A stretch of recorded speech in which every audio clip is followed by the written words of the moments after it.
are listening to the Lewis and Not Clark Show.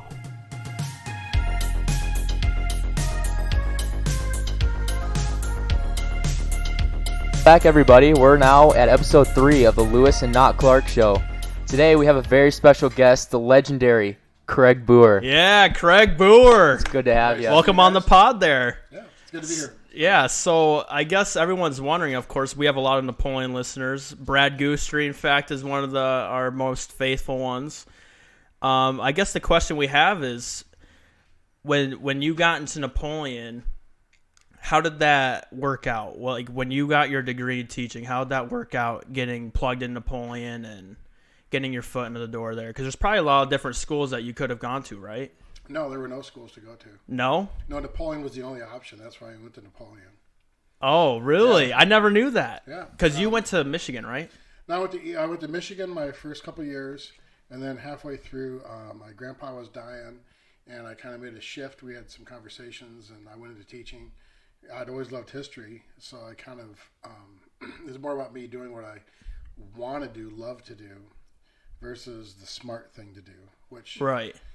I was originally business, which is kind of ironic because now I'm doing a business. So it wasn't like I didn't have a passion for that, but I really have a passion for history. That's going to be my lifelong passion. So it was like a bit of like a crossroads decision, you think, or? Oh, definitely, yeah. It was a huge crossroads decision. It's a definite change in life. And when I signed up, when I went to change my master to history, at the time I was still at U of M, and the head of the department was a very well-renowned historian, Papazian. He would actually be on TV for interviews and stuff. He's a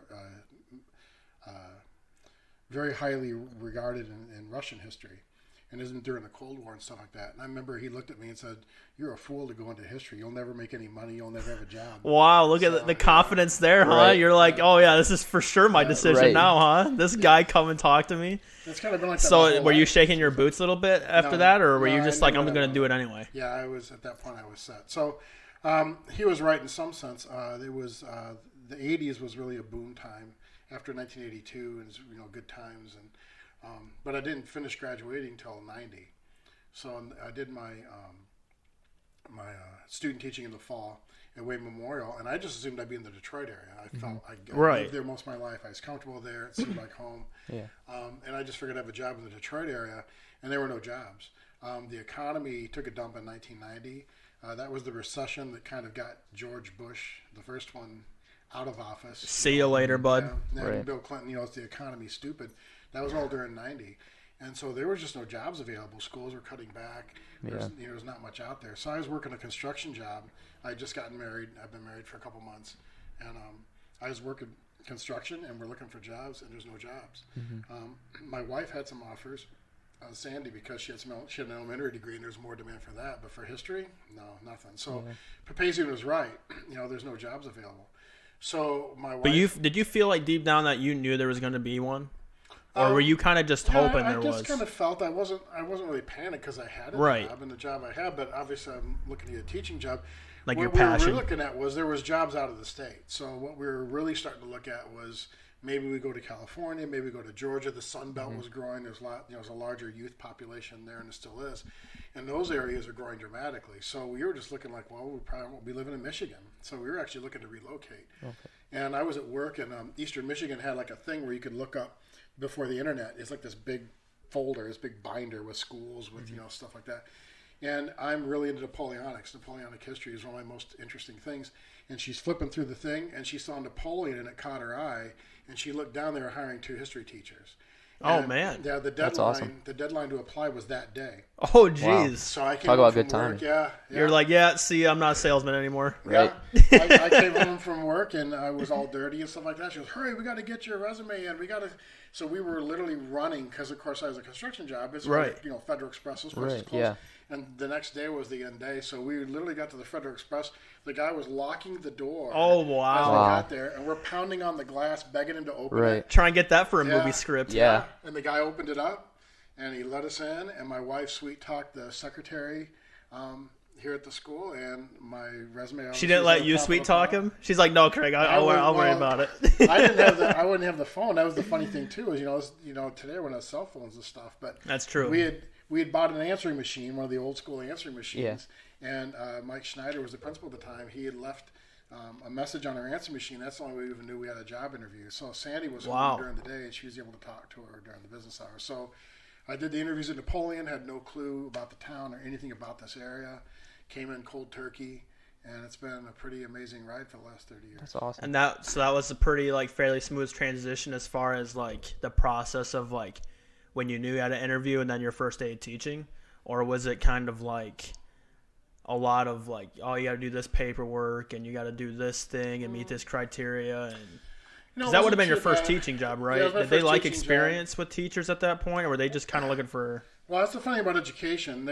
They like experience, but they don't want to pay you for any experience. So in education, they like no experience. I mean, they would prefer to have experience, but they want you to start at the zero step like an inexperienced teacher. So for financial reasons, the way schools are structured, you generally hire kids right out of school, don't know what they're doing, or maybe they have a year, maybe two, but for the most part, it's not a business where you have someone with 10, 15, 20 years experience leave and go to another school. It's just not structured that way. And if you leave the state, you lose your pension and stuff like that. So, no, I was actually pretty standard new hire in the education business. I'm this kid right out of college, I don't have a clue. It wasn't difficult. I mean, I'd already had my teaching degree. And in those days, if you had that, you're pretty well set. But it was not a smooth transition going into teaching. 50% dropout rate in teaching in the first 5 years. Wow. Yeah, it's never smooth for most teachers. You walk in and you usually spend the first 3 or 4 years wondering what in the world you got yourself into. Yeah. Right. So it's more like you have to survive the hazing period. After that, but I was gonna say because I worked at Paragon last year, and I had to be I was a long-term sub, but I was basically a teacher for 7th and 8th grade English for 4 months, and it made me appreciate like people like you who've been doing it for so long. And it's because you still have to find that like that niche of, because even just that you have a degree in it, you still have to like be relatable to the kids. Right. So like you still got to be like personable and find that niche of like being genuine, but you don't want to be like stale and boring. sure. So how did you find that? How long did that take? Was it just trial and error thing? It's 4 years. It's for most people I've observed. It's a 3 or 4 year process for most people. Now, if you're one of these people where you're quite a bit older, you've had a lot of life experience, and then you go into teaching, I've seen some of those people step in and have a pretty smooth transition right in. But that's kind of the exception more than the rule. Teaching is all about relationships, and you don't build a relationship in a week or 2 weeks. Right. So by its very nature, it's a kind of business where it just takes time. You have to invest in people's lives, and there has to be some feedback and that kind of thing. That's probably why you got into it too, right? Because you had that passion for people. And... Oh, sure. I mean, I did. I really had a passion for history, to be honest with you. So I'm not that I'm against relationship. I'm into that, but I was all about the history, and it kind of came to me as I was teaching how much more important the relationship part it was. The history comes along after the relationship. It's not the other way around. I was pushing the history. Now, if you have the history nut in your class who really loves history, those kids are clued in right away. So, I mean, immediately I had some kids that I had an immediate connection with because they liked history. But if the kid didn't like history, I didn't know how to reach those kids because I didn't understand. The relationship is the key thing. So, right. It's not just that, but even the people that you work with and stuff like that. So, it's a tough job because you have to give yourself out. You have to put yourself out there, and you see this when you're at Paragon. You put yourself out there before you get anything back. So you get the reward. I mean, people come back. They give back to you, but it's usually you're giving first, and then once you've established that trust and that relationship, then you start seeing the reward later. Yeah. So a big part of teaching is you just gotta be stubborn and stick it out. I think for a lot of young teachers, I think not get discouraged because there's a lot of discouragements at the beginning. Part of his teaching is too. It's almost like a mission. You're going to be the greatest teacher ever. Every student you have is going to be a history teacher when they're done and that kind of stuff. And then you realize they really don't give a rep. I mean, they've got dates they got to go to. They got sporting events. They got whatever. They got a million interests that have nothing to do with what you're teaching. So you think some teachers take that personal, like, I didn't really affect that kid, or sure, and especially because in teaching, it's kind of sold to young people like you're making a difference in people's lives and stuff like that. Right. So when the first responses are not that, you question, am I doing the right thing or whatever? It doesn't seem to be making a difference. So, and it wasn't like I'm probably making it sound like it was horrible. It wasn't horrible because, like I said, there was already some kids who would catch on. And to be honest with you, I'm teaching history. I'm doing what I love to do. So Right, yeah. there's a part of you that you're doing what you love to do, even if they're just kind of sitting like a Right. bunch of You're rocks. still like Right. it's a win-win either Yeah. way. What's kind of saved me was, I have other interests and other things. So what I found was those are the things kids connected to, like my love for food. Kids pick that up pretty quick. So, like my first year, they would realize how I liked food, and they'd get me off talking about food. So there was like little things, and They're like, we're done here in history for today, Craig. Yeah, right. We're gonna talk about food. Yeah. I would talk about epic eating situations. So like that second year, kids would come in and bring stuff in. They'd bring food in, and then it's like, and I, of course, part was they want to see me waste time eating the food. Right. in class. Right. Yeah. But part of the joke. And you was were like, yeah, it's sure, I'll eat it. Oh yeah, sure. I did. Was there already some Right. memorable dishes that people brought in? You're like, wow, I need to Oh, learn how to man. make that one. A million. Well, one thing was they would bring in like a donut or something. And the whole thing was I had to eat the whole thing in one bite. So you push the whole Oh thing in one man, bite. they were like, So it was very entertaining for the kids. They enjoyed it, but they realized that what they really got into is the moon pies because those are huge. right. And they realized if they give you moon pies, it would be a good 5 minutes before I could do anything. Right. 'Cause I have to They're like, we bought 5 Yeah. minutes. yeah. And usually it's, I have like a iron gullet, so I don't really care. But some of the stuff they brought in was curious. I would be like, That oh my mystery gosh. meat. Yeah, there's one. I think a kid brought in some homemade donuts, and there was hair on them, like Oh. a lot of hair on That's them. the flavor, man. Well, what makes it rough is they're standing there, they're all excited, oh, look at this, and they're watching you. Right. So like, you're standing Yeah. there, and you're like, They're like, he won't eat this, and he's No. like, he's already done. Watch me. yeah, Yeah. So that was kind of interesting sometimes. Probably the strangest thing was a kid brought in raw meat, Oh. rabbit meat one time, and He's like, hey man, I just hunted this morning. yeah, they grew rabbits in the back, and he brings it. It kind of looked like chicken. It's like a little Ziploc bag, like a little thin Ziploc bag. And I always appreciated it. Because the kids who brought the stuff in, they weren't trying to be jerks. They were really cool about it. Right. So once again, relationship, right? So this is how we're building. There's like it's a not rite to history. passage, right? Yeah. Exactly. Well, not even that. Just I'm giving you something. So this kid does rabbits. That's his thing. So he's all excited. But the meat was warm and stuff. Oh. So I was just really nervous. I was like, it was probably fine, but I was like, oh my gosh. Well, I didn't know what to do with it. It's first hour. It's first hour of the day. So I wasn't thinking class is starting, and teaching you're just busy the whole day. You're run. So there's this closet, and I stuck the rabbit up on the shelf in the closet. Shut it. Teaching. Teaching is the kind of job, it's not uncommon to go an entire day and you don't go to the bathroom the whole day because you're literally, like, you don't have the urge to go to the bathroom. You're so busy and you're Right. running. Yeah. So, of course, I forgot about it. Totally forgot about the rabbit. That's why they say teachers are put on dialysis at the age of 50. Oh, I could see that. I'm just joking. Yeah, I don't know. But, so I left the rabbit up there. I totally forgot about it. Like 3 months go by. Oh. And this was not a closet I normally use. I'm surprised it went 3 months, Right. you know? Yeah, it was a long time. And there was a pencil sharpener attached to the door. It's like this wooden door, old thing there. And so the kids would have to sharpen their pencils there, and the door would kind of wiggle and stuff like that. Well, 3 months goes by. And the kids are taking a test, and I'm at my desk, and I'm sitting there doing my thing, and the door's wiggling, and this kid's sharpening his pencil. He's like, oh my gosh! Oh my gosh! Oh my gosh! Mr. Moore, something's dead! Something's wrong! There's a smell This is coming during out a of the closet. test? Oh yeah, right during a test. Oh, So goodness. He as loses soon the whole as he class. says that, I know exactly what he's saying. Because oh my gosh, I left that Right. rabbit meat in there 3 months ago. Oh my so I've been sitting there this goodness. whole time. And then they were like, eat it! Oh no, so I try to calm the kid down, like no big deal. Go back to your desk. Don't disrupt class. Like I'm putting on the brave face. So he goes back. Things calm down. The door was shut, so no more smell. But as soon as class was over, I was like, I whipped that door open. Yeah, I put get a rid of the check in there. evidence.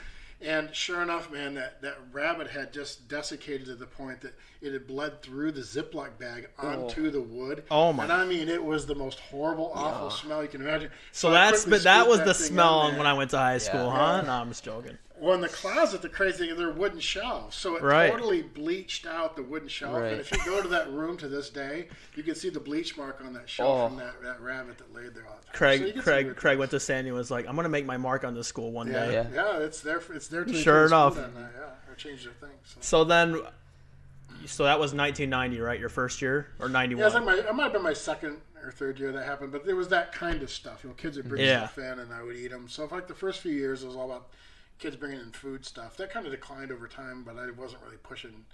I'm getting fat in middle age. I don't really want to do that Yeah. So then when did you stuff. start coaching football? Well, that was right away.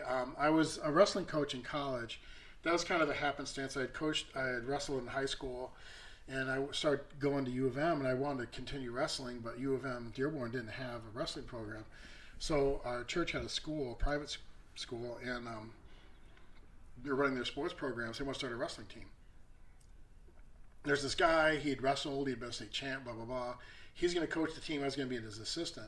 And so I was like, okay, I'll schedule my classes so I can, in the afternoon, I can come and coach. Right. And that's Yeah. not uncommon. You often see a lot of kids who just have graduated, like assistant coaches or helping out, whatever.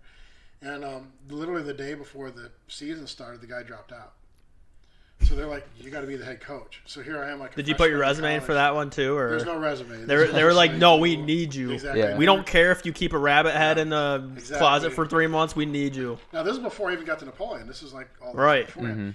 So I did that for the 5 years because it was 4.5 years that I was in school, including my half year of student teaching, and then I worked the construction job for the other half year until I got hired.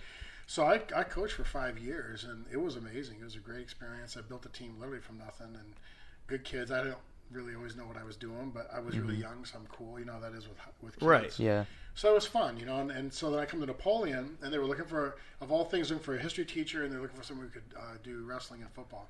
I played football, never coached it. So, you know, I had coached wrestling. So they bring me as the assistant wrestling coach with Todd Anderson. He had just come in the same year. He got hired. He's the other teacher they hired. So Yeah, I we both remember came in that. together. So we were doing the wrestling thing. And then football was more like, look, we need a football coach. We're hiring you. You're going to coach football. And you're like, you know, I'll try it. Exactly. And in schools, that's the other thing about schools, especially when times are tight. When schools hire you, there's usually an expectation you're not just going to teach. Right. You're going to run National Honor Society. You're going to do student council. You're going to do these other things because, you know, the teachers are holding down all these extracurricular things. And to some extent, there's almost like a mark of shame if you don't do some kind of extracurricular thing. After they There's a lot asked of you to? pressure. Well, if you better be doing it, that's kind of the expectation. Yeah. So I was certainly not against coaching football. I thought that was pretty cool, but I had no experience, didn't know what I was doing. So that was really a wild thing because they told me that the team was loaded. It was a good team of players and stuff like that. And I had They had to sell you a no little bit, idea. right? Well, they're loaded. They're going to be great. And Don Baxter was the coach and head coach, and he was helping me out a little bit. And but I didn't know what I was doing. I'm just coaching based on how I played. This is what you do in practice. Right. So, you know, growing up in Detroit, I mean, they had this rule. They must have put it in after I left school because you had to have 3 days without pads before you could hit, which I thought was ridiculous because growing up in Detroit, they gave you your pads. You started hitting immediately. Right. It was like full contact all the time. Well, yeah, It was all about states and regionals is on the line. Sure, Yeah. sure. But no, I come, and this is a state rule. You got to have 3 days. So you do 3 days of no contact. I'm like, okay, this is hokey pokey. But I'm like, the fourth day, we were hitting. Oh, yeah. I got to see what these kids can Oklahoma do. pit drill all day. Exactly, and that's kind of what we had. Dude. Yeah. I'm lining them up, and I mean, they're bam, right off the bat. So sure enough, here's your lesson as a young coach. Very first thing as a coach.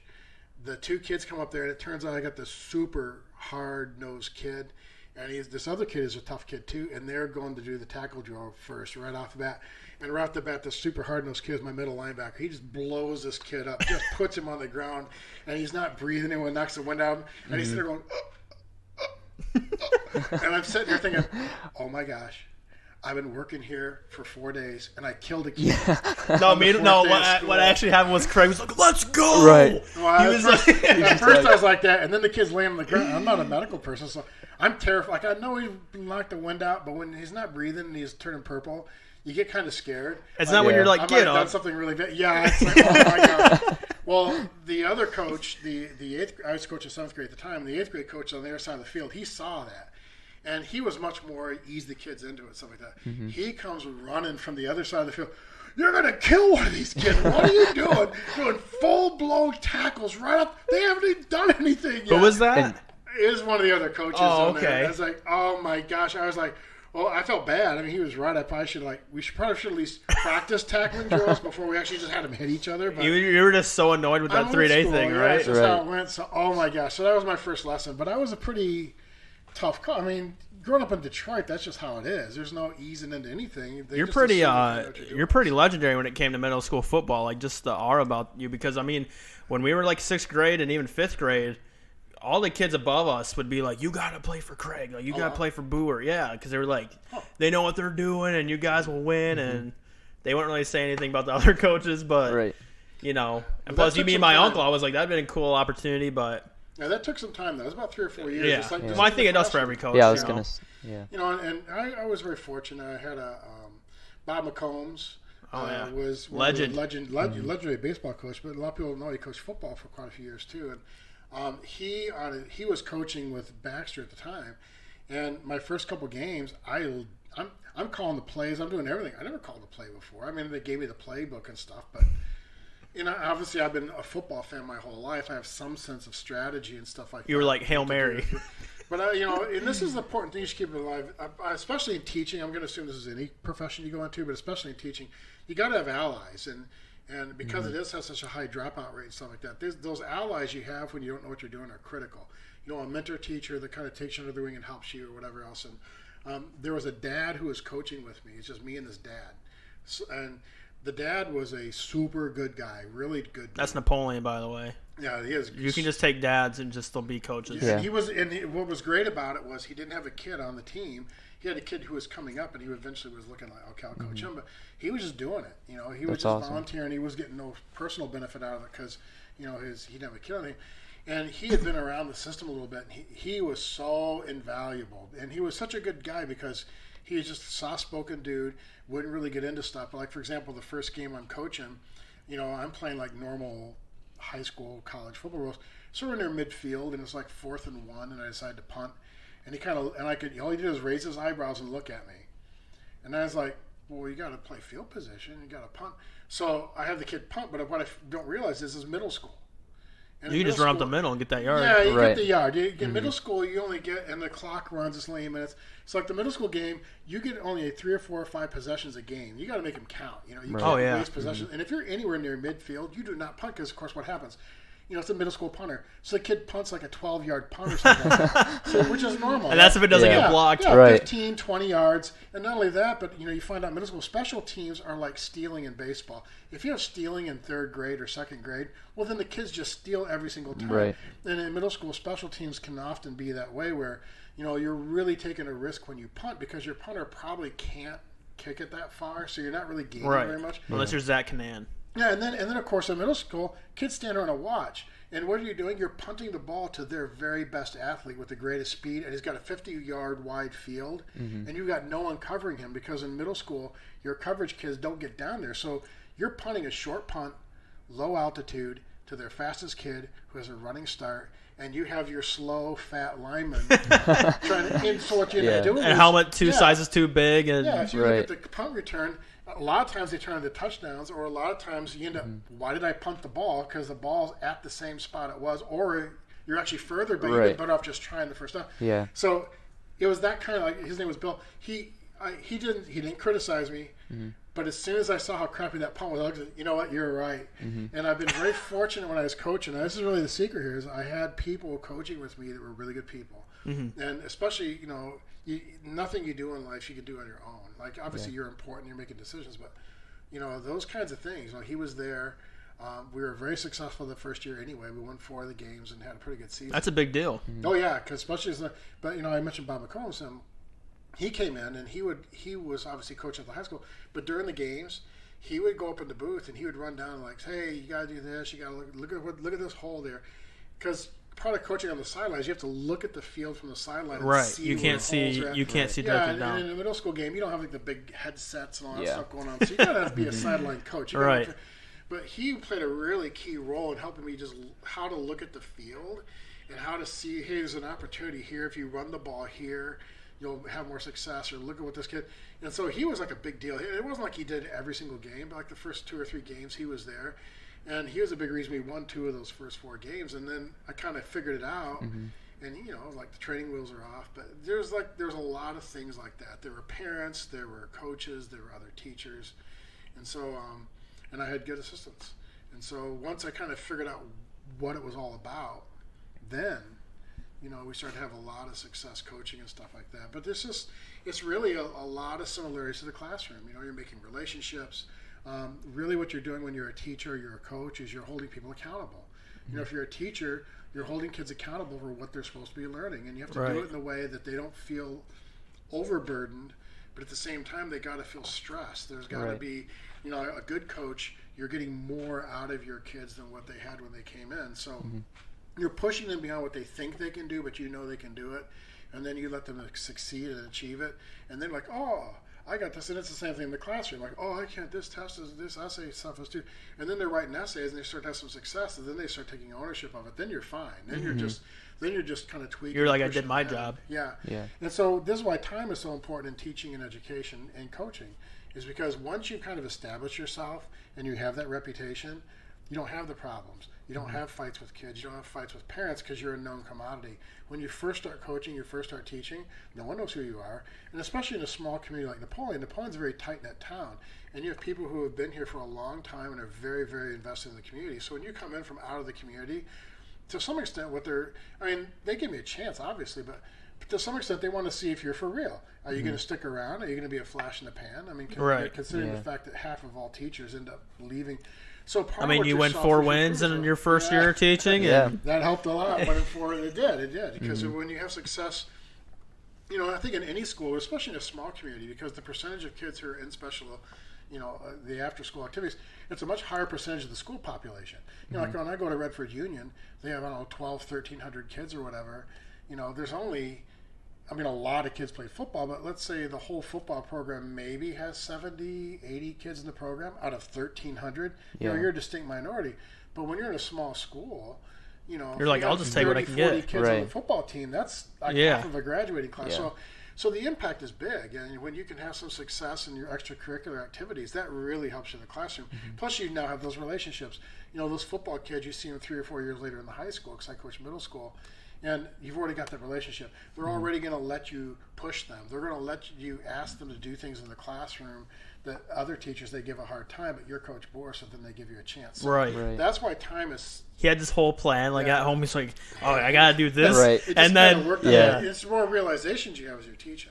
So that's cool. So how long did that take till you were actually, like, reaping benefits back? 3 or 4 years. It's a 3 or 4 year process. So... You think that's the same for every teacher, though, or does it? I'd say most. If you just stay on that trend of. It's probably different. I've noticed, like if you're a teacher who grew up in the community and you know people, and you're pretty mature and you got your. You're like, hey, see you Aggies later. Yeah, right. That obviously helps a lot. But I'd say for most teachers, because teaching, people don't see it's super complex job. It's just unbelievably complicated.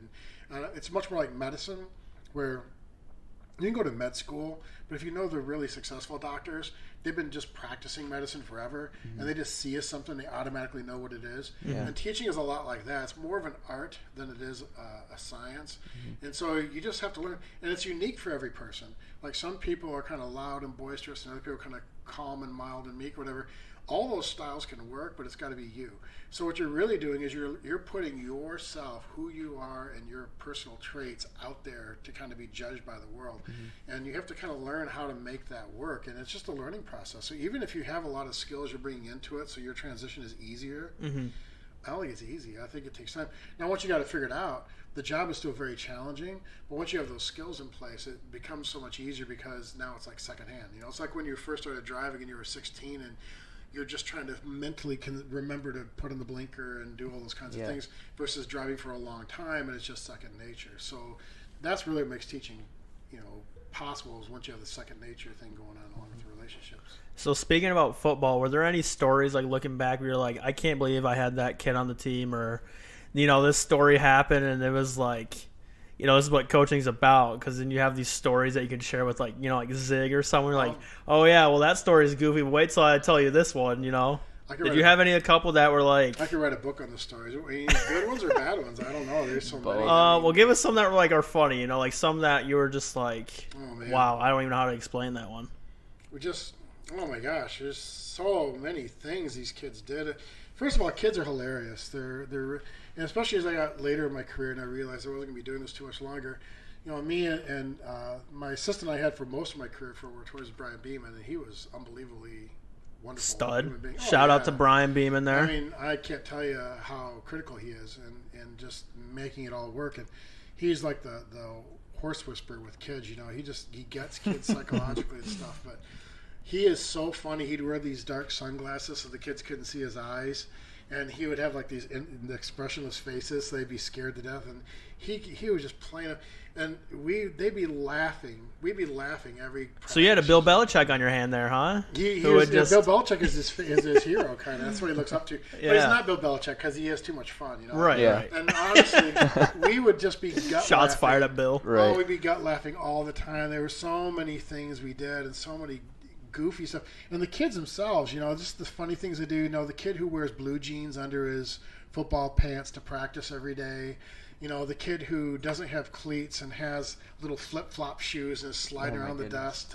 The kid who doesn't know how to put his equipment on properly, so he has his cup on backwards because he thought it was supposed to protect his tailbone. He was born that way. Yeah, you have to kind of explain to him. Yeah. Oh, the cup goes in the front part. You know. Right. Well, thanks, Mr. Booher. They put their shoulder pads on backwards all the time. Oh my gosh, you know, and they're choking themselves Right. because the back of the shoulder pad. I mean, it's like that kind of stuff all the time. Plus the goofy things they did. You know, like even like my last year, you know, the kid who comes to workouts the first day and you're doing the conditioning, and the kid literally has his pockets full of like king dongs and ho-hos and, you know, sausages and stuff like that. Wonderful kid. And these kids are great. There's nothing wrong, but No. they don't know. You know, they don't. They're They're smart goons. kids. And so from a coaching standpoint, you're just laughing because, you know, You can't even think of this stuff. Oh, Right. they're like babes coming out of the snow, you know. Like there's all clean. Yeah.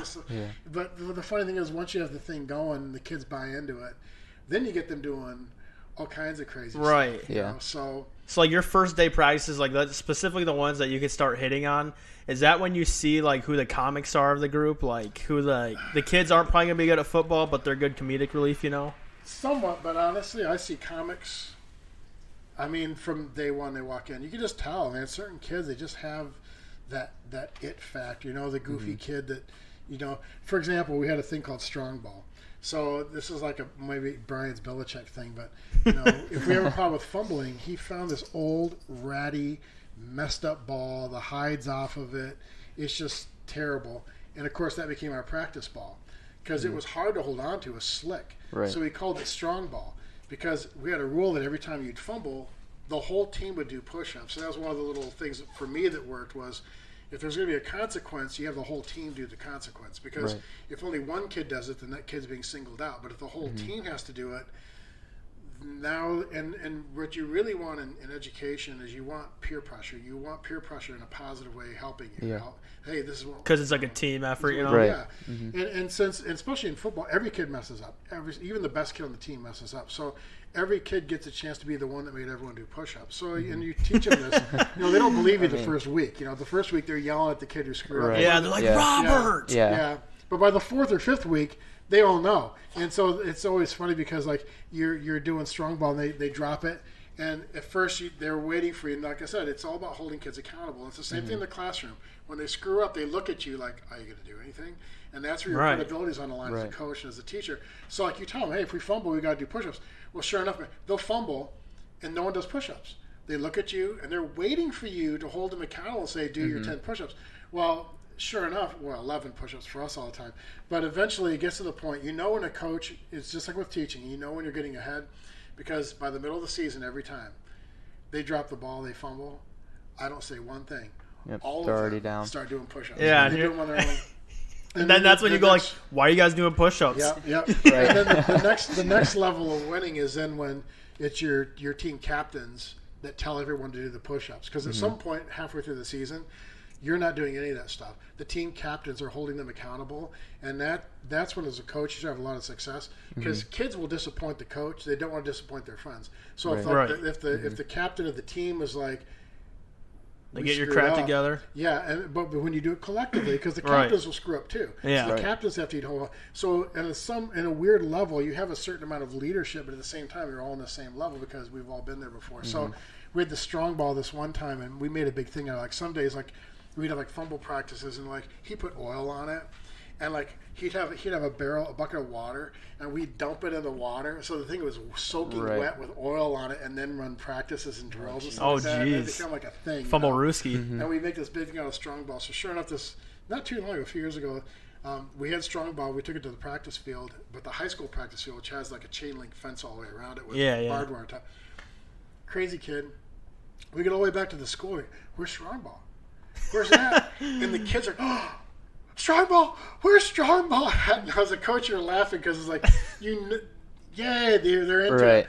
But I didn't even think anything about it. So, I'll get it tomorrow, So we're sitting in the office, and about 5-6 minutes later, this kid's huffing and puffing because it's like a half a mile to the field. Yeah. This kid's huffing and puffing and exhausted.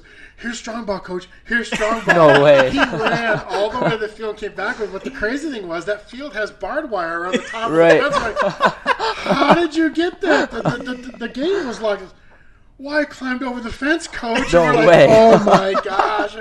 We're howling laughing. Oh, It's like, man. And he's like, "What's so funny?" Yeah, exactly. Right. The kid's like, I did the job. Yeah. I did the job. He's like, I went and that's got it when for you, know man. got stuff like that. So those are the kinds of things that create you a lot of fun. That was stuff. 7th grade, right? Was Well, that it his depends. 7th grade One year? of the things I learned, at least for me, I don't know, in my 6th or 7th year of coaching, was looping, where I would coach 7th grade and I'd stay with those kids through 8th grade. So most years, not every year. That's why I wasn't able to most have years him. We'd loop. Yeah, most years we'd loop and you would stay with the same group for 2 years. And most of the time, you'd win X number of games your 7th grade year, but the 8th grade year, you'd usually win even more than you did the year before, because there's a real, once again, relationships. Yeah. When you have the kids in 8th grade, you don't have to teach them all these responsibility things. When you have your 8th grade group you coached the year before, all that responsibility and buy-in is there the first day of practice. And plus, the kids. People think as a coach you see everything, but you really don't. You got 30-some kids you're running around. You're trying to do 11 starting positions on offense and defense, and you got special teams. And if you think about a typical 2-hour practice, that's really not a lot of time to evaluate a kid. So part of your problem in coaching that I think most parents don't realize is they probably haven't looked at your kid a whole lot. Like if your kid's like a standout kid, like they're running like 3 links farther than all the other kids and stuff like that, well, that's obvious. Okay, this kid's going to play here or there, but really you only have a couple. So kids on your basically, team any that stand Weatherspoon out. kid. Exactly. If it's a Weatherspoon kid or a bunny or something like that. Yeah. Them. Oh, yeah. But really, most of the kids are about kind of an equality there. Yeah. And there's a few that are really, really horrible.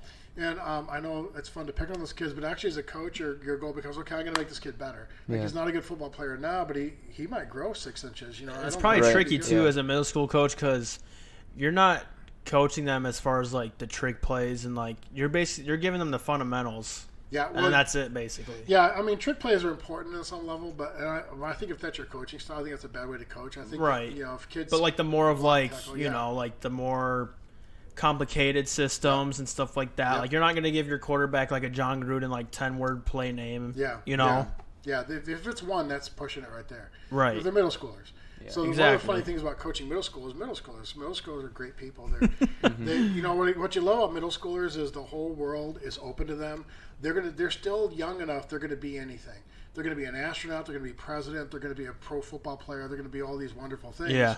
But they're now getting out of elementary, and they're starting to look a little bit more like adults, especially between 7th and 8th grade. By the time they get to 8th grade, they're starting to look like men now. Right. They haven't filled out yet, but their height is there. Some of them already reached pretty close to what their adult Well, if they ate rabbit, they'd already have like a mustache and stuff. Exactly, yeah, you get some beards and stuff.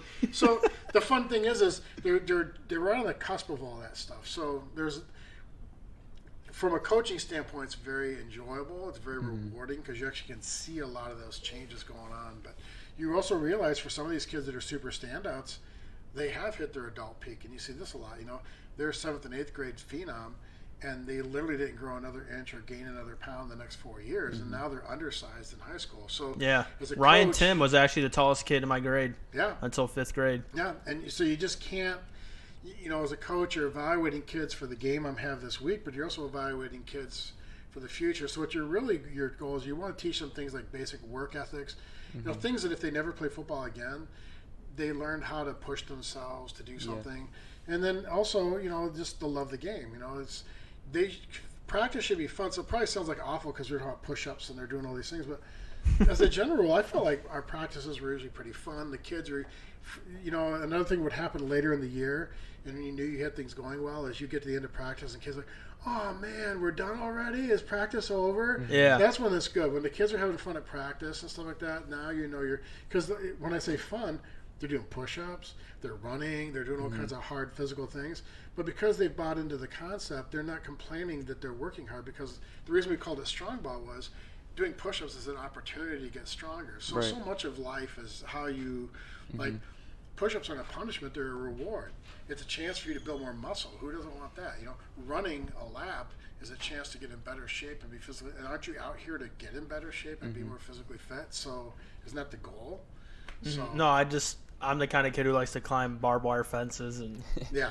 I just want an option to do that. Yeah. But in middle school, that's not the normal. They're kids.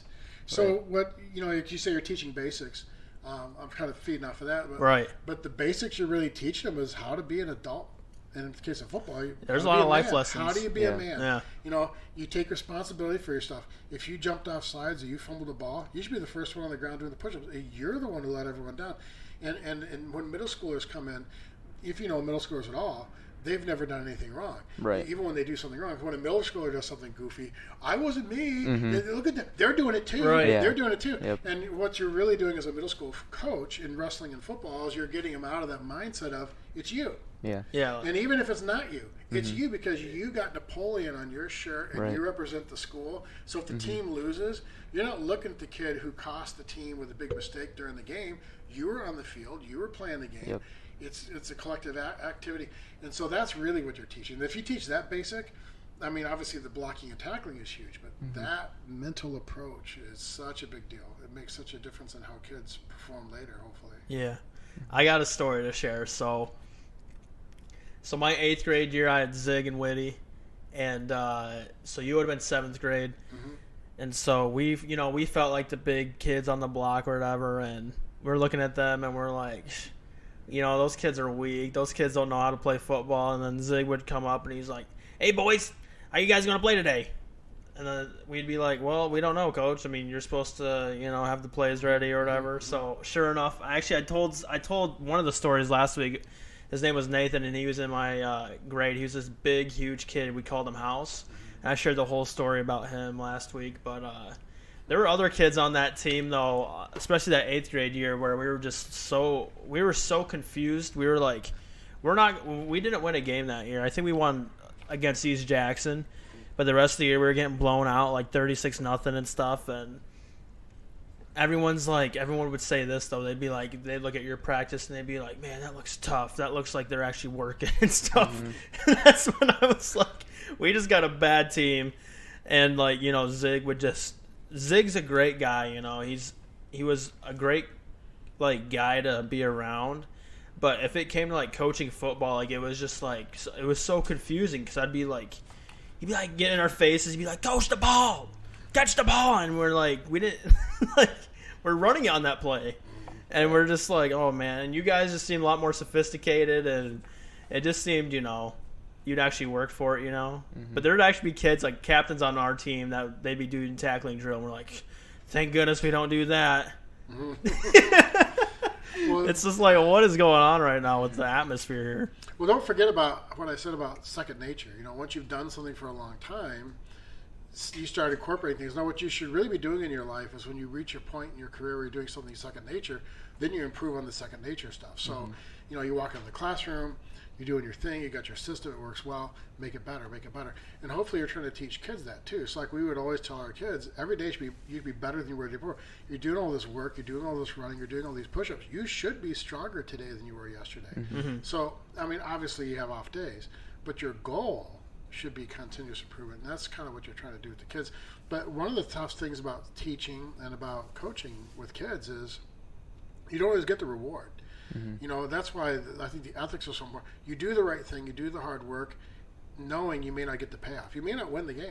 Yeah. And I'll be honest, there's some years you're coaching or some classrooms you have where the kids just don't have the talent's not there. Talent right. matters. If you got a kid that runs a 4.40 in 7th grade, you're going to win a lot of games. You give that kid the ball 30 times, he's going to score 5 or 6 touchdowns. It's going to be hard to lose.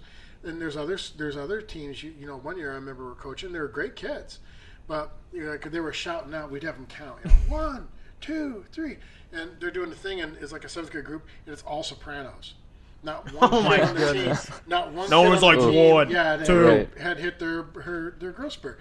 So of course we're getting pounded, but we go to play other schools, and they'd have a few kids on their team with mustaches and stuff like that, and some man muscle. Yikes. Right. And your kids are all still basically elementary school bodies, and but you still teach the ethics. Like they're Yeah. working hard. So, one of the things I think people need to be patient with is if you see the kid doing the work, give them some patience. Maybe patience for the coach, but some patience for the kids too. Sometimes I've had groups that were not very successful in middle school, but had a lot of success in high school because a lot of the kids grew and matured. I've had other groups that were very successful in middle school, but I had a whole bunch of kids that already hit their adult size, and not that they were bad in high school, didn't have the same kind of success because guess what?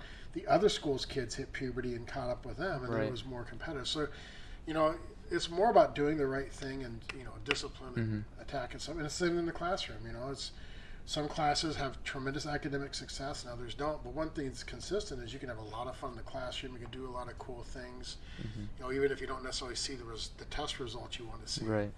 And I think our society, that's a struggle because our society is all about results. And I get it, results matter at the end of the day. You're making a profit or losing money or whatever. But how you go about it makes so much of a difference. If you're winning but you're like all burned out and miserable and stuff like that, you're kind of missing the whole point of winning. Yeah. So if you can win with the right approach to winning, I think that those two things together are very powerful. It's a win-win. Yeah.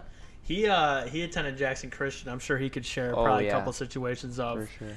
Because you're basically given what you get. You know? Like anybody that had a pulse was on the team. It was terrible. Like, what was your graduating class? 14 kids. Oh wow. Yeah. So Yeah, they played soccer. So you basically need Yeah, we didn't have a football team because our school was too small. So we had, I want to say, 13 kids on the soccer team, and you have to have 11 on the field at a time. And that's including JV. Right. So yeah. So the whole team, the whole school Yeah, was playing. and Yeah. our goalie, my senior year, had never played goalie before in his life. He was actually a forward in hockey. Oh wow. And he did an amazing job for never playing before. I give that kid mad respect because he's just he did such a good job for never playing. So that's what I try and tell other people. They're like, "Oh, you went 0-9 this year in football," and it's like, well, I mean, it's kind of some of it's probably on the coach, but you can't control what kids attend to school. Obviously, Jackson High, they have a lot more turnout rate, so they're going to have a lot more talent and people to pick from than Napoleon or Grass Lake would. You know? Sure. And there's not enough rabbit to pass around for everyone, so not everyone's going to Right. have those nutrients that you need to run a 4.40 or, Yeah, if you have a big body to choose from, you're going to have much more consistent performance Right, there. exactly. Plus, the other thing, especially in schools, you have these classes. So, Jay High, just a couple of years ago, was in a conference where they're playing the Lansing area schools. And those schools are big schools too, but they're bigger than Jackson High. So they got more chance to get rabbit. Yeah, so Jackson High might have 1,200 kids, which means they have a lot more athletes to choose from. But let's say Jackson High is going to play East Lansing, and East Lansing has 3,000 kids. Well, Jackson have a hard time beating East Lansing on a regular basis when they have twice as many kids that they can recruit from. Right. And even in Class C, it's the same way. If you're a Class C school, and I can't remember the exact cutoff now, but let's say you have 490 kids in your school, and that's you're the biggest Class C school in Michigan, and you're picking another Class C school that has 300 kids. Right. That extra 190 kids makes a difference, man. You're probably going to get an extra 3 or 4 really good athletes Yeah. that the other school, and now sometimes the little school happens to have a really good bumper crop of athletes, and they're good anyway. But these things all matter, and people often don't notice that. Or even things like boys, girls. I remember one time we played East Jackson one year, and they had 80 or 90 kids in their graduating class, but for whatever reason, there's only 25 or 30 boys in that class. So you only got 25 or 30 boys to build a football team out of. Yeah. And we've had some years where we were really, really good, and there's maybe a graduating class of 100, but there's maybe 60, 65 boys. Well, it's it's not always a 50-50 split between boys and girls in a particular class too. So there's always a lot of things that go into it. What kind of parents do you have? Do you have parents that are divisive? Do you have parents that are supportive? Right. That can make a big difference. If a parent's kind of creating kind of a I didn't really have too much experience with this, but I know for other teams that I watch, if you have a parent that's kind of creating a civil war inside the team and telling the kids, "Well, that coach sucks, doesn't know what he's doing," what the parent may not realize is they're venting and getting that off their shoulder. But if you're saying really negative things in front of the kids, you're telling the kids, "Don't listen to the coach." Well, guess what? The team might have been bad before. It's gonna be 1,000 times worse when the kids don't play for them. Because if you think about what I've been saying, getting the kids to buy into what you're trying to get them to do is a big part of it. It's and they're just ruining everything. Right. Yeah, it's as tough as a teacher and a coach, but same thing in the classroom, same thing on the field. like even if I'm calling the wrong play, I need the kids to attempt it at the best possible. Like sometimes I'm certain I've made bad calls, and they worked out anyway because the kids just did it. You know what I'm saying? But if the kids are kind of rebelling and they're like, I'm not going to try. It doesn't matter what plays you call, you're going to lose. So, it's a relationship. So much of the success I would have in the classroom was very much based on the kids sitting in this. Kids don't think about it that way, but they have as much of an impact on the classroom being an enjoyable experience as I do with my lesson plan, because when they're engaged and they're paying attention and they're asking questions and feedback, everyone's having a good time. Yeah. And that's the way football would be. Like I said, when kids would get to the end of practice, oh man, practice is over, because they were engaged. They were involved with what's going on. When you always have some bad practices. You always have some bad classes. It's like when you have a bad practice, what was the nature of the bad practice? Kids weren't engaged. There was other climbing things barbed going fences. On. Yeah, there's distractions going on. So there, you see kids looking up at the trees or the sky, or they have a skydiving thing. If the kids are watching the skydiving planes and not paying attention. Dude, those practices that take would be forever. every day. Yeah, those practices take forever. Because, oh man, we got 20 minutes left to practice. Because there's some days they're like, oh, isn't practice over with yet? And what's the common theme there? They were engaged. And then you were like push-ups. Yeah, so now I'm basically dragging them to the end of practice. All right. And the classroom's the same way. So, in teaching, if I could say anything to students, I'd say, hey, be aware, you have a huge impact on how your education goes, how your team plays. Now, at some level, you're limited by how much talent you have. But you are actually creating the experience. You should never look at it like, well, this teacher's going to have to do all this work so I can have a good time, or this coach has got to make everything exciting for me. It's like that's a very passive way of going. You should same thing when you go to work too. If you go to work, anything you do in your life, you should be actively engaged in what you're doing. I think it makes it so much better. And then, frankly, it's the same thing for teachers too. There's some teachers, they just expect the kids to provide all the energy and stuff, and they're just going to sit back. Those teachers are miserable. They're not having a good time. Right. Yeah, I think we got time for more question. Do you want to ask a question, or I guess we mean, can get a couple in real quick if you. I'm all right. I'm good listening. All right, I have one question. So earlier you were talking about teachers that were kind of like mentors to you, maybe, and maybe took you under your wing and gave you like some of the ropes to gave you some tips or something. Were there any teachers in specific that were there like relatively still? Like in the last few years that we're still teaching there, that might have been there when you were there? Or? Okay, so what do you mean exactly? What were some specific teachers that were like those mentor teachers to you? Oh, wow. You could say all of them on some level. I mean, you learn, this might sound crazy, you learn from the bad teachers and the good teachers. Bad teachers, you learn, I don't want to do that. I don't want to be that kind of teacher.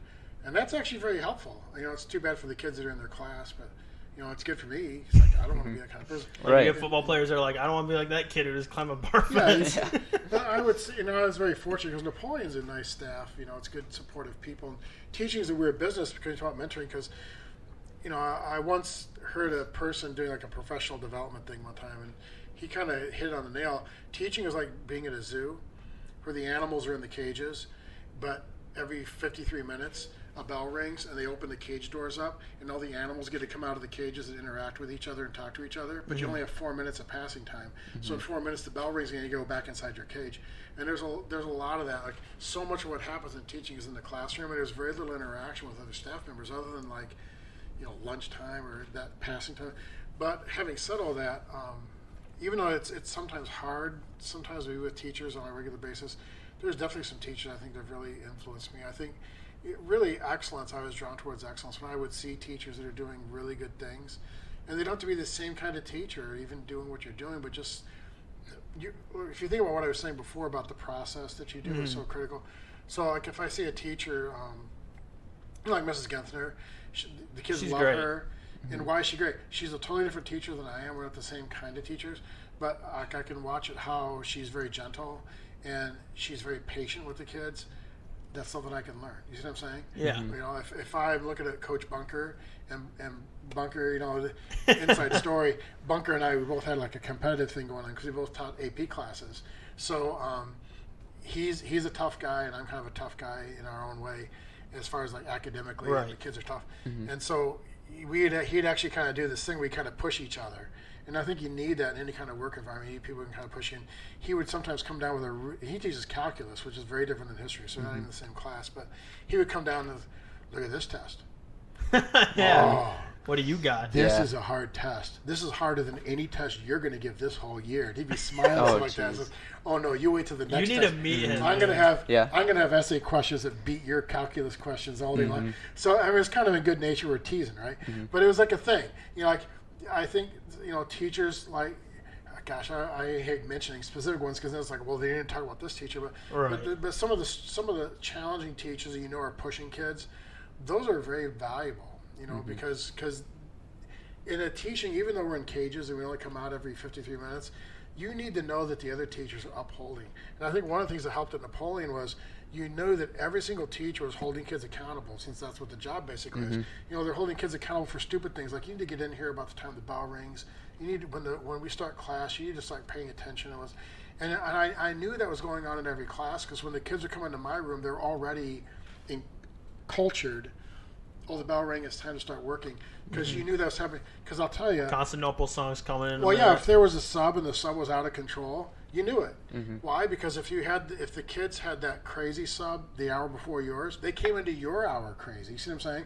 So there's even though teachers don't get to interact too much, there's a lot of support going on there, because when teachers are consistent from classroom to classroom to classroom, that makes the school run so much better. So Napoleon didn't have a lot of problems and stuff like that. Now, part of it is you have nice families in the town, you have nice kids, and you don't have mean kids at Napoleon.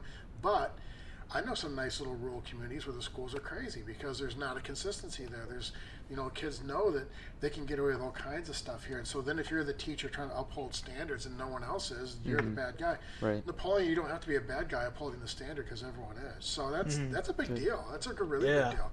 So, gosh, I feel bad because you want like specific mentors, but all of them in their own way. Like when I first started coaching, I mentioned like Bob McCollum. Yeah, I was gonna say. But even in the classroom, if you know Bob McCollum, he is a people person, man. He's always telling jokes, he's always laughing, he's never having a bad day kind of person. Right. And just watching that kind of, like, for example, I'm a young teacher, I'm struggling with kids, I'm getting in conflict sometimes with them in the classroom. And then I watch how Bob comes just so easy with kids and joking with them and kidding with them and stuff like that. And it's like, oh, like I'm a really serious person. I'm like on task. Like, we're gonna learn World War II, and we're gonna, even if it kills you, kind of mentality. Yeah. Literally. So Right. I'm into it. So, but like you watch Bob, it's like you can just joke around and relax. Like if you're more relaxed and just joking with the kids, they're much more willing to learn about Pearl Harbor than if it's like, okay, here's the guy. Yeah, you're trying to match the setting, huh? Yeah. Right. And there's a lot of teachers in Napoleon that were like that, over the years. Tim Fry, I don't know if you knew Tim Fry at all. He's probably gone. Nah, he was gone by the time I got in there. Him and Bob McCombs were really good friends, and they're very similar. But I coached with Tim Fry for a year in football, like my third year coaching, and he was at the middle school all the time, and he was very easy with the kids and just how he would kind of mess with them. And that was one of the big things I learned was you got to be able to mess with kids. Like you're not a kid, you're not going to mess with them on their level, like you're a fellow teenager, but Right. mess, just like, wow, what's this? What are you doing? Like you call them out on stuff. Right. Right. Just razzing them. Yeah. Like a lot of times things that teachers get all uptight about, and maybe you're going to write a discipline note or something like that. You don't have to go that far, because once you start doing that kind of stuff, now it becomes like a conflict, and now you and the kid are going to have a fight. And There's just no respect there. Yeah, there's no need for that kind of fighting. But a lot of times you can just deal with it by like, if the kid says something inappropriate, really? What do you mean, 7th grade again or something? Right. Yeah. And like no high schooler wants to be compared to something. Right. But but sometimes they revert back to middle school behavior. So like if you just kind of like tease, like a teasing thing, like come on, like you're always calling out what's gonna. This is where you can be, and that's the mindset. Like even when you're teasing, you always make sure it's like in a good nature. But you learn that from watching other teachers and how they communicate with the kids and how they push them and stuff like that. So everything from the tough academic teachers that hold the kids there. Those were mentors to me. Teachers that were easy teachers the kids liked. Why do the kids like them? That's kind of an important thing to learn. What are they doing that kids seem to be responding to? So I think as a teacher, really, every teacher in that building should be a mentor, even if it's teaching you what not to do. Because otherwise, like, why are you even here? Right. Yeah. So it's man, it's hard when you take 30 years and like in a short period of time, you're trying to think of all the different things that people have done or influenced you. But there's just I was just very fortunate. It's because I know teachers from other schools, and it's not always like that. There are some schools where it's like a fight with the kids, and it's a fight with their teachers, and teachers rat on each other and try to turn each other, crazy stuff like that. And that just didn't happen. That wasn't the experience I had. the teachers are pretty tight. They looked out for each other, and there's kind of a mindset of, you back up your fellow teachers. You don't throw them under the bus and stuff like that. Right. So that's a blessing to have. Not every school has that. Yeah. Speaking of fights, though, real quick, there was a story he told us once, but you never got to finish it because class ended or whatever. But you're saying that there was one year where there was this girl who wore like spiked boots or something, and there was a fight going out in the hall, and you had to go out there and like break it up or something. Oh man, I broke up a lot of fights. He was telling this crazy story about like some dude cheated on a girl or whatever, and I don't know what happened, but it's like some of those stories. And I guess one day this girl who was cheated on like came in and wore like these spiked boots. Yeah. I was like looking for the guy or the girl or whatever, and there's a lot of fights I broke up. When I first started teaching, there was a much more laid-back attitude towards fighting in school. And kids were getting fights, and they'd be back the next day in school. They might get suspended for a day, and they'd be back in school. So kids would fight in school time. Now, this really struck me funny coming from the Detroit area. And I grew up in Redford, Virginia, so that's not Detroit. But I mean, still, it's like the Detroit area. There were no fights in my high school that I can remember. Now, I'm certain they happened, but fights were very uncommon. They were very rare. But of course, in the school where I went to, and I got to realizing this as I had taught for a little while. In Detroit, you can't let kids have fights because the consequences can be so much greater. Like it could turn into like a huge brawl. Plus, if you have 1,300 kids in a building and fighting is a common thing, you have 3 or 4 fights a day. In a school that size. So their response, of course, was basically almost like the death penalty. Like you get in a fight, you're gone. Like we might not see you ever again. yeah. Wow. So See you later, buddy. of course, kids get in fights. So people, kids are going to do this anyway. Well, that's true, but consequences do impact kids. So like in my school, kids did not get in fights in school because you knew there was no upside there. And I hate to say it, but there's also a realization of you actually want to be able to beat the crap out of the kid, and you can't do that in school because someone's going to stop the fight before you can really hurt them. So unfortunately, when I was in school, if kids got in fights, it was after school hours at a park or someplace. And referees and everything. In some ways, that was much worse because there's no fighting in school. Like I said, I can't remember one fight in high school, but boy, there was fights. But those are bad fights. Like kids would get seriously hurt because there's no teacher coming to break it up. And to some extent, you had to be a little bit braver because if you're going to go out to the park to fight a kid, you'd bring your cadre of friends, but it might not go well. And if it gets really, really bad, there's no guarantee that kid's going to lay off if you're really getting whooped bad. Right. Whereas, It'd be like Ralphie to exactly. Farkas Ralphie, then. Scott Farkas, right? Yeah. And Scott Farkas. And I know one of the things I was about to point because it is kind of a nicer community stuff. To some extent, I got the sense for some kids there was a certain safety in getting in a fight in school because you're not going to really. You can count on that one guy coming in. And Mr. Bunker's coming down in the next 10 seconds. And he'll just not lift. going to last. There was a long. time where he took a kid and lifted him against the locker. And it was like 4 feet above. Yeah, but even in Napoleon, the fights came to an end because the state had a mandatory 2-week suspension for fighting. And boy, once they imposed that, the fights ended. But for about the first 4 or 5 years, fights were very common. Kids got in them all the time, and you're just constantly breaking up fights. And I was a young teacher, so I'm always the one milling through the crowd there. So there's quite a few different memorable fights. But that's what you meant by extracurricular activities there that you have to be a part of. Oh, well, that's not officially. That's more, Yeah. But especially there's a lot of female teachers. In fact, the one you're talking about, the girls always fight over the guys. I don't know why, but there's a lot of weirdos. I would think they'd beat the guy up. That's what I would do if I were them. But said they fight over the guy. So sure enough, this one girl, she has these spiked boots on, and she ambushed her, and she waited till she was in a class with a teacher who was a woman, small, diminutive teacher. So she knew there'd be no, it wasn't her. It was another teacher, smaller, And jeez. So she knew she'd have free reign to just beat this girl pretty badly before anyone could get there. And sure enough, man, she got that girl by the hair and got her on the floor, and she started laying into her with those tipped boots. Oof. She hurt her bad, and she messed her up. She was screaming out. Finally, one of the male teachers heard the ruckus, but of course, by the time he got there, she'd really gotten there for a while. So yeah, it can be kind of scary. Kids can do crazy things, and the girls are always the worst fights. I remember the one. I'm on break and I'm coming down the hallway, and some girl had asked to go to the bathroom, and the girl who wanted to get her asked to go to the bathroom a minute later so she could meet her in the bathroom. And it's in the middle of the class time, so no one's in the hallway. And, can't hear anything.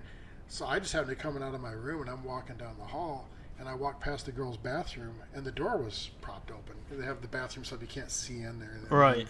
But I can hear these grunts and groans, like, Like, Only one can imagine a high school yeah, bathroom. exactly, in a girl's bathroom, right? Yeah. And there's like a kid at the locker, and he's like in his locker. Are they fighting in there? And he's like, he looks at me like, yeah, like he doesn't care. You know, Jeez. So I'm like, He's what? like, I paid them so, to. So, Right. so I get to the girls' bathroom. Here's a guy going to the girls' bathroom in today's culture. So you know how this is like a life, career risking event. Right. But I can't. No cell phones though yet. Yeah, I kept so these girls kill each other. Yeah, so I'm Yeah. like, I'm yelling in there. I was like, hey, you guys fighting there? Are you fighting?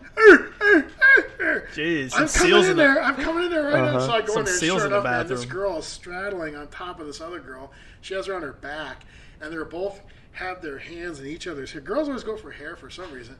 And they're like beat red. Like, so they've clearly been at this for a long time because they're like winded, panting very hard. That's why Sinead Faces O'Connor all was a red. heavyweight box Exactly. champion. Oh, this is beyond Sinead O'Connor. I get them up, and I mean, they have huge hunks of each other's hair in their hands, and they're like bleeding and stuff like that. And I had to walk down. That was like a once a week occurrence when I was first. Really? It was crazy. Wow. The I never would have girls- guessed. The guys would fight every once in a while, but the girls were just The worst we crazy. had was trying to like sneak out of the school to go to McDonald's for lunch Oh no! because you weren't allowed to go sometimes. Yeah. Well, I think no one obeyed that rule. Yeah. As No, far as I I know, didn't. as soon as the bell would ring, you would just hear all these tires spinning in the parking lot. Half the school, Dude. half the school district left to go to lunch. I can share the story. Unofficially. I can share the story because I'm good friends with Mr. Dillon, and he knows it anyway. But talking about Brad earlier, me and Brad and another friend, we had gym fourth hour, and we had lunch right after fourth hour, and Mr. Dunn didn't care if we left a little early because we would always tell him like we got to get our stuff out. We just give him bullcrap excuse. He'd be like, "Yeah, sure, go ahead." And You get Mr. Dutton in trouble. yeah, Oh, well, no, he's retired. well, why do you think you had to retire? Yeah. No, I'm just joking. We would go out the locker room way and go out to the car. And we were sophomores, and he was like one of the first cars to have his license. And we were like, let's go to McDonald's. So we went. It was like the third or fourth time. And we had to go because Shamrock Shakes just started coming out. We're like, there's no way we're missing out. We don't care about this stupid rule. And well, we get back, and we were like hoping that because the principals would sit at the lunch in the cafeteria, so they would see who would come in and whatever. Sure enough, we came in a little too early, and he was still sitting there. And he's like, "Boys, get over here." And we're like, "Oh, dude, we're in trouble, man." And we're like, we don't know what's gonna happen because he can, he's hot and cold. You don't know what Mr. Dillon you're gonna get that day. And he's like, "What do you got there?" And I'm like, "We just got McDonald's." And he like looks around or whatever. And he's like, "Well, if you give me a few fries, I'll let you go."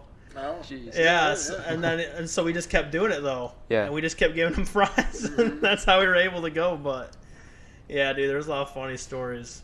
Well, thanks for coming on, man. It was a great honor. We wanted to make sure Yeah. that you were our first Yeah, it guest. was awesome. Oh, for we sure. enjoyed And we'll definitely have to follow with a part 2 sooner or later down the road. Oh yeah, and definitely. Yeah, Yeah, 30 man. years, you get a lot under your belt in 30 years. Right. It's been wonderful, though. It's great teaching all these years. I miss it a lot because the kids are great. Right. I could do it for 60, 70 years, honestly. It's Yeah. much fun. So. Awesome. Yeah. Cool.